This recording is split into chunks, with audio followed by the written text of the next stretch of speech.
Welcome to another deep dive. And this one, this one is really special. You folks have been asking us to explore Alexander Shulgin. Oh, yeah. Definitely a legend. Oh, yeah. I mean, his life, his innovations, his legacy, it's a lot to unpack. But really exciting stuff. So get ready because we're about to go deep into a world where chemistry meets consciousness. He really wasn't afraid to blur the lines between those two worlds, you know? He wasn't content with just studying molecules from a distance. Yeah, like from behind a beaker or something. Exactly. He wanted to know how these molecules would actually affect the human mind firsthand. And that's what makes his story so fascinating. Right. So to set the stage, we've got excerpts from Shulgin's own books, Bicol and Tikal. Which are amazing titles, by the way. I mean, phenethylamines I have known and loved, and tryptamines I have known and loved. Just incredible. Yeah, you can already tell this is going to be a wild ride. Oh, yeah. We've also got Shulgin's Wikipedia entry to give us some biographical context and some articles on the organizations that are carrying on his work today. It's important to see how his legacy is continuing to unfold. Okay, so let's start with the basics. Shulgin was born in 1925, studied chemistry, and even worked at Dow Chemical. Seems pretty standard for a chemist, right? On the surface, yeah, it seems that way. But there was this pivotal moment that kind of changed everything. Oh, yeah. I remember reading about this. His experience with mescaline. That's what really ignited his lifelong passion for understanding how these molecules could affect the human mind. Like how they could change perception, emotion, even our sense of self. Exactly. And that experience led him down this incredible path of synthesizing and testing hundreds of psychoactive compounds. Talk about dedication, right? I mean, meticulously documenting their effects. That's commitment. Absolutely. And that's where the concept of structure-activity relationships comes into play. SAR, right. Yeah, SAR. He was fascinated by how tiny changes in a molecule's structure could have these huge effects on the body and mind. So it wasn't just about creating new compounds. It was about understanding the underlying principles that govern their effects. Exactly. Like he was trying to crack the code of consciousness. I love the cracking the code of consciousness. So PiSCal and TiSCal are basically full of examples of this process, right? Oh, yeah. He'd tweak a molecule like mescaline, for example, and then carefully document how each little change led to a different experience. It's mind-blowing that he'd actually synthesize these compounds himself, starting from scratch. I mean, with basic ingredients and building them up step by step. Oh, the synthesis descriptions are incredible. Super detailed and fascinating, even if you're not a chemist. It's like he wanted to demystify the process, you know, make it accessible. Definitely. He believed in sharing his knowledge and empowering others to explore this world. But okay, let's address the elephant in the room. The most controversial aspect of his work, the self-experimentation. Right. He and a small group of trusted individuals would test each new compound. And they used this really detailed rating scale to record their experiences. A bold approach, for sure. Yeah. Not without its risks. Yeah, definitely. But Shulgin believed that the potential benefits of understanding these substances outweighed those risks. And he was incredibly meticulous in his documentation and his safety protocols. But I think it's important to remember that self-experimentation was actually pretty common in the early days of scientific research. Oh, yeah. Especially in fields like psychology and medicine. Right. So Shulgin was kind of applying that same approach to the world of psychedelics. And his findings were groundbreaking. He gathered a huge amount of data on the subjective effects of these substances. Data that you just couldn't get through traditional research methods at the time. And we can't forget about Ann Shulgin. Oh, yeah, absolutely. She was so much more than just his wife. She was his partner in every sense of the word, his confidant, a brilliant researcher in her own right. She brought this unique perspective to the research. As a therapist and a psychonaut, she really understood the psychological and spiritual dimensions of these experiences. Definitely. And she really saw the potential of psychedelics, particularly MDMA, to facilitate healing and personal growth. It's amazing how their work together paved the way for this whole new wave of psychedelic research that's happening now. Yeah, it's remarkable. Ann's contributions are often overlooked, but they were absolutely essential. And speaking of groundbreaking compounds, we have to talk about MDMA and 2CB. Two of the most well-known substances that they researched, and their impact on culture and science is undeniable. MDMA, also known as ecstasy, became popular for its empathy-enhancing qualities. While 2CB is known for its psychedelic visual and sensory experiences. Both compounds had this fascinating journey from therapeutic tools to recreational drugs, which obviously sparked some social and legal controversies. Yeah, that's a whole other conversation. But it's interesting to consider how the context in which these substances are used can so dramatically influence their effects. Definitely. What might be a profound healing experience in a therapeutic setting could be something completely different in a recreational context. Exactly. Setting the intention of the user, all of these factors play a huge role in shaping the psychedelic experience. And Shulgin emphasized this repeatedly in his work. He was a huge advocate for responsible use, careful preparation, and integration of the experience afterward. He wanted people to approach these substances with respect and understanding. And that brings us to the incredible legacy that the Shulgins left behind. Their work was groundbreaking, controversial, and ultimately transformative. They opened doors to new ways of understanding the human mind and the vast potential of psychedelics. And their legacy is being carried on today by organizations like the Alexander Shulgin Research Institute and the Shulgin Foundation. These organizations are doing incredible work to preserve Shulgin's extensive lab notes, his vast library, and to promote responsible research with psychedelics. It's incredible to see how their work has contributed to this resurgence of psychedelic research and therapy that we're seeing now. The Shulgins were true pioneers, and their meticulous documentation and open sharing of their findings have been hugely influential. Okay, so we've covered a lot of ground, but let's dive a bit deeper into some of the specifics of Shulgin's work with individual compounds. Let's start with DOM. Oh, Dom. That's a fascinating one. He synthesized this compound with the intention of creating a long-lasting psychedelic experience. And he described his own experiences with DOM as having both glory and doom sealed up in it. That's quite a description. It speaks to the potential for profound insights, but also challenging psychological effects. Definitely. His descriptions of those DOM experiences are super vivid. He talks about ecstatic appreciation of color and music, Yeah. but also intense emotional confrontations and even encounters with the fear of death. It's clear that he wasn't just dabbling in these substances. He was engaging with them on a deep experiential level. He was a true psychonaut, exploring the inner realms of consciousness with courage and meticulous observation. And he believed that these substances, when used responsibly, could offer valuable insights into the nature of the human mind and the vast potential of human experience. Okay, so let's shift gears a bit and talk about 5-tom. Another intriguing compound related to mescaline. Right.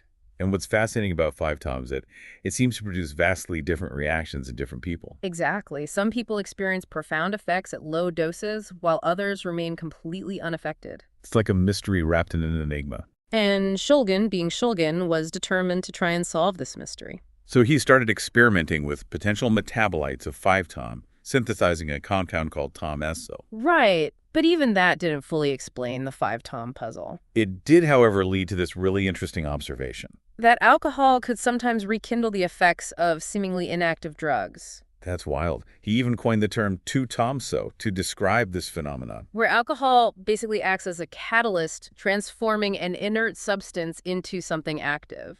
It makes you wonder how many other common substances like alcohol might be interacting with our own internal chemistry in unexpected ways. Definitely. It opens up a whole new realm of possibilities and questions. And this leads us to another area where Shulgin really pushed the boundaries. His exploration of the interplay between different psychoactive substances. He was fascinated by the synergy that could occur when different compounds were combined. For example, he described the combination of MDMA and 2CB as a way to potentially enhance therapeutic insights. This combination is actually gaining more attention in therapeutic circles these days. I've heard about that.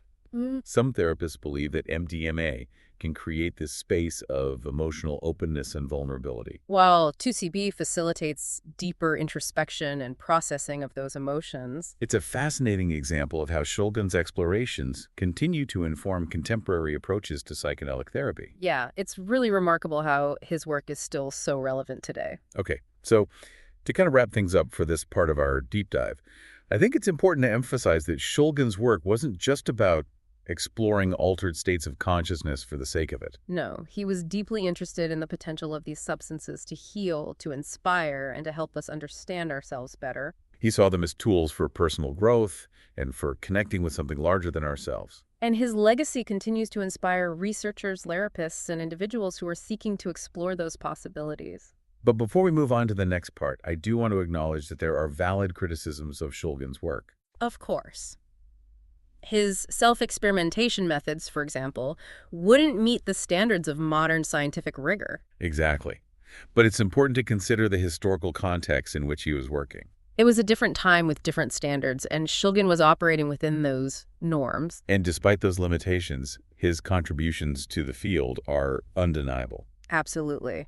His work was groundbreaking, and it laid the foundation for so much of the research that's happening today. He was a true pioneer, and his legacy will continue to shape the future of psychedelic science and exploration. I couldn't agree more. He was a visionary, and we're only just beginning to grasp the full impact of his work. So stay tuned, because in the next part of our deep dive, we'll be exploring some of the specific compounds that Shulgin researched in more detail. We'll delve into their chemical structures, their effects, and their potential applications. We'll also be discussing the ongoing efforts to preserve Shulgin's legacy and to ensure that his work continues to inspire future generations of researchers and explorers. It's going to be a fascinating journey. So buckle up and get ready for more mind-blowing insights into the world of Alexander Shulgin. We'll be right back after a quick break. All right, so picking up where we left off Shulgin's explorations, they went way beyond the familiar, like LSD and mescaline. He was synthesizing and testing all these lesser-known compounds like 2CG. 2CG. Yeah. That's a pretty intense one from what I remember. Yeah, he described it as a true psychedelic with a duration of up to 30 hours. 30 hours. Wow, that's a long trip. It seems like he had this knack for creating compounds that really pushed the boundaries of duration and intensity. Like he was exploring the outer limits of what was possible. He really was. Yeah. And his work with 2CEF is another great example of that. Based on his understanding of structure-activity relationships, he actually predicted that 2CEF would be as valuable as 2CB or 2CI. So he was kind of like a psychic chemist, predicting the effects of these compounds before even testing them. Well, not exactly psychic, but he had this incredible intuition about how these molecules would interact with the human nervous system. And of course, his willingness to experiment on himself that provided invaluable data that you just couldn't get any other way. Right. It was controversial, but it was also groundbreaking. He took risks, both personal and professional, to advance our understanding of these substances. And that's what sets him apart from so many other researchers. He wasn't content with just observing from a distance. He wanted to experience these things firsthand to understand their effects on a deep personal level. And that comes through so clearly in his writing, He describes his experiences with such vividness and honesty. It's like you're right there with him going on these journeys. Yeah, his accounts of those Dom experiences are a perfect example. He talks about everything from the ecstatic appreciation of color and music to the intense emotional confrontations and even encountering the fear of death. Yeah, it's clear that he wasn't just messing around. He was really engaging with these substances on a profound level. A true psychonaut, exploring the inner realms of consciousness. Exactly, and he believed that these substances, when used responsibly, could help us to understand the nature of the human mind and our potential for experience in a whole new way. And that brings us to one of the most important aspects of Shulgin's legacy, his emphasis on the therapeutic potential of psychedelics. Right. He really believed that these substances, when used with intention and care, could help people to heal and to grow in ways that traditional therapies often couldn't. He saw them as tools for breaking down those rigid thought patterns that hold us back, for fostering empathy and compassion, and ultimately for expanding our understanding of ourselves and the world around us. It's a beautiful vision, and it's one that's gaining more and more traction today as we see this resurgence of research into psychedelic-assisted therapies. And Shulgin and Ann, they weren't just talking about these potential benefits, they were actively exploring them through their work with MDMA. MDMA, yeah, they really saw its potential to help people to connect with themselves and with others on a deeper level. Especially in the context of couples therapy. And their work in that area was truly groundbreaking. It paved the way for the research that's happening now into MDMA-assisted psychotherapy for conditions like PTSD and anxiety. It's incredible to think about how their early explorations are having such a lasting impact on the field. They were pioneers, and their legacy continues to inspire researchers and therapists who are dedicated to developing these new and innovative approaches to healing. Okay, so we've talked about the healing potential, but Shulgin's work went beyond just therapy. He was also fascinated by the broader implications of psychedelics for understanding consciousness, creativity, and human potential. He saw them as tools for breaking free from those limiting beliefs that keep us stuck, for expanding our sense of what's possible and for connecting with something larger than ourselves. It's a profound idea. Yeah. And it's one that has resonated with people from all walks of life. And he wasn't afraid to explore the philosophical and spiritual implications of these experiences, even though those were topics that were often considered taboo in the scientific community. He was a true visionary. And his work continues to challenge us to think outside the box, and to embrace new ways of being. It's not just about the science, it's about the human experience. Exactly. It's about exploring the full spectrum of what it means to be alive. And Shulgin's work really exemplifies that spirit of exploration and discovery. But his work has also been met with its fair share of controversy and criticism. Oh yeah, definitely. He wasn't always embraced by the mainstream. He even had that run-in with the DEA in 1994, which led to the revocation of his license to work with scheduled substances. It was a difficult time for him. But even in the face of adversity, he never gave up on his belief that these substances had the potential to benefit humanity. He was a true advocate for these compounds and for the people who use them. And his courage and his determination have inspired countless others to continue his work. Okay, so we've talked about the controversy, but it's important to acknowledge that there are also valid criticisms of Shulgin's work. Of course. His self-experimentation methods, for example, as we mentioned earlier, they wouldn't meet the standards of modern scientific research. Right, but it's crucial to keep that historical context in mind. He was working in a different time with different norms.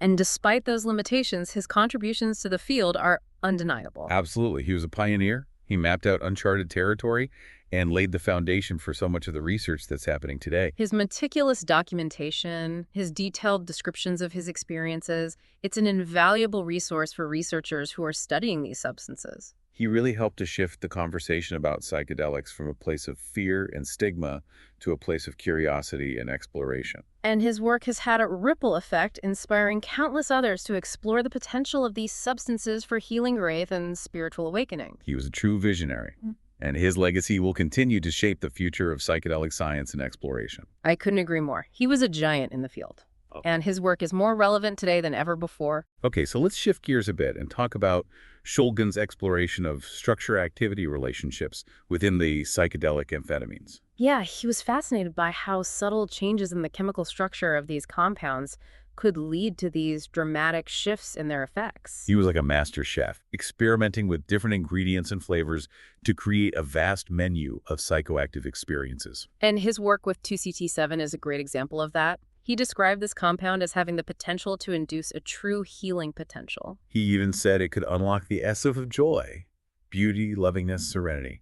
It's amazing how he was able to translate his understanding of chemistry into these profound insights about human experience. It's like you were cracking the code of consciousness. And his willingness to experiment on himself that provided invaluable data on the subjective effects of these compounds. It's something we've mentioned a few times already, but it bears repeating. Yeah, it was controversial, but it was also groundbreaking. Yeah. He was a true pioneer venturing into uncharted territory. And his work has helped to pave the way for a new era of research into the therapeutic potential of psychedelics. Speaking of pushing the boundaries, Shulgin didn't just stick to the well-known psychedelics. He also ventured into the realm of those lesser-known compounds, like we talked about earlier. Right, like 2CG with its 30-hour duration. And he created 2CEF, which he predicted would be as valuable as 2CB or 2CI, based on his understanding of those structure-activity relationships. Yeah, he had this incredible ability to synthesize vast amounts of information and make these really insightful predictions about the effects of these new compounds. And his descriptions of these experiences, they're just so vivid and engaging. It's like you're right there with him exploring these uncharted realms of consciousness. He was a master storyteller, and his writing really captures the magic and the mystery of these substances. Okay, so let's talk about Dom again. He described his experiences with GOM as having both glory and doom sealed up in it. Yeah, that's such a powerful description. It really speaks to the intensity and the unpredictability of these experiences. His accounts of Dom are full of these vivid descriptions of ecstatic states, but also of terrifying confrontations with his own mortality. It's clear that he wasn't afraid to explore the full spectrum of psychedelic experience, both the light and the dark. And his willingness to be so open and honest about his experiences, that's really what makes his work so valuable. He wasn't just trying to present a sanitized version of these substances. He was sharing the good, the bad, and the ugly. And that's what makes his work so relatable, I think. People can see themselves in his stories. Yeah, they can see their own struggles, their own triumphs, their own search for meaning and understanding. Okay, so I want to touch on something that we mentioned earlier.